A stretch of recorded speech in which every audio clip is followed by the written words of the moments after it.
Welcome to Bani Vikas Classics, where every tale whispers eternal emotions. বাণী বিকাশ ক্লাসিক্সের উপস্থাপিত বাংলা সাহিত্যের অবিনশ্বর কথাশিল্পী শরৎচন্দ্র চট্টোপাধ্যায় তার সংবেদনশীল হৃদয় ও মানবমুখী দৃষ্টিতে সৃষ্টি করেছেন এক চিরস্মরণীয় কাহিনী মহেশ। কাশীপুর গ্রামে ধুলোমাখা প্রান্তরে বসবাস করেন গফুর, এক দরিদ্র কৃষক যার জীবন কঠোর পরিশ্রম, অনাহার এবং জমিদারের স্বৈরতন্ত্রের ছায়ায় ভরা। স্ত্রী বহু বছর আগেই মারা গেছেন। একমাত্র আশ্রয় কন্যা আমিনা এবং তার প্রিয় ষাঁড় মহেশ। মহেশ কেবল তার চাষের সঙ্গী নয়, সে তার আত্মার অংশ, একটি সন্তান। প্রতিটি ক্ষুধার্ত রাত, প্রতিটি অনাহারী দিন তার অন্তরে মানবতার অমোঘ প্রকাশ সৃষ্টি করে। আমিনা যদিও শিশুকায়, তার হৃদয় পরিপক্ক।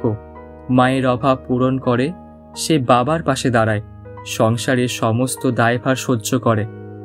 তার চোখে মহেশের প্রতি নিঃস্বার্থ স্নেহ মানবতার এক অমোঘ উদাহরণ।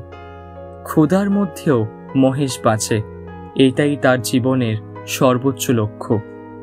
মহেশের মৃত্যুতে তার দুঃখ গল্পের আবেগকে সর্বোচ্চ পৌঁছে দেয়। মহেশ কালো সাদা শান্ত অনুগত ষাঁড়, কেবল সম্পদ নয়, সে গফুরের আত্মার এক প্রতিধ্বনি।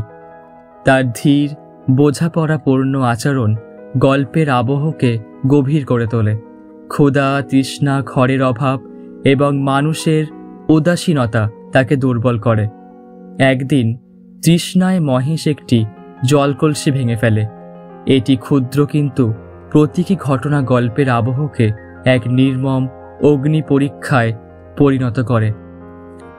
জমিদার ও পণ্ডিত তর্করত্ন ক্ষমতার অপব্যবহার করে গফুরকে অপমানিত করে, বিদ্রূপ করে এবং মহেশকে খাবার থেকে বঞ্চিত করে। তারা কেবল শোষক নয়, তারা সমাজের নিষ্ঠুরতা, অহংকার ও অন্যায়ের প্রতীক। শরৎচন্দ্র চট্টোপাধ্যায় সমাজের ক্রমবর্ধমান অন্যায়ের গভীর প্রতিফলন ফুটিয়ে তুলেছেন এই গল্পের মাধ্যমে। গ্রামের সাধারণ মানুষও একদম নীরব। তারা গফুর ও আমিনার কষ্ট দেখে সাহায্য করে না, কেউ কখনো মহেশকে রক্ষা করে না। তারা অবহেলা করে, তিরস্কার করে, এমনকি কিছু মানুষ মহেশকে থানায় দেওয়ার চেষ্টা করে। এই নীরব উদাসীনতা গল্পের আবহকে আরও নির্মম করে তোলে এবং শ্রোতাদের মনে প্রশ্ন জাগায়, যেখানে মানুষের সহানুভূতি নেই সেখানে মানবতার মান কতটুকু। রাত্রি নামে, ক্ষুধার্ত, তৃষ্ণার্ত মহেশ ছটফট করতে করতে মাটিতে লুটিয়ে পড়ে। গফুর হতবিহ্বল, এক মুহূর্তের রাগ ও হতাশায় লাঠি চালিয়ে বসে। মহেশ নিস্তব্ধ। গফুর চোখ তুলে আল্লাহর কাছে বলে, আল্লাহ, যারা মহেশের মুখের আহার কেড়ে নিয়েছে তাদের তুমি ক্ষমা করো না। এই এক বাক্যে নিঃস্ব মানুষের নীরব প্রতিবাদ, বঞ্চনা এবং মানবিক আবেগের চরম প্রতিফলন। মহেশের মৃত্যু মানবতার এক চরম করুণ চিত্র, যা গফুর, আমিনা এবং গ্রামবাসীর সমস্ত অব্যক্ত বেদনার প্রতিফলন।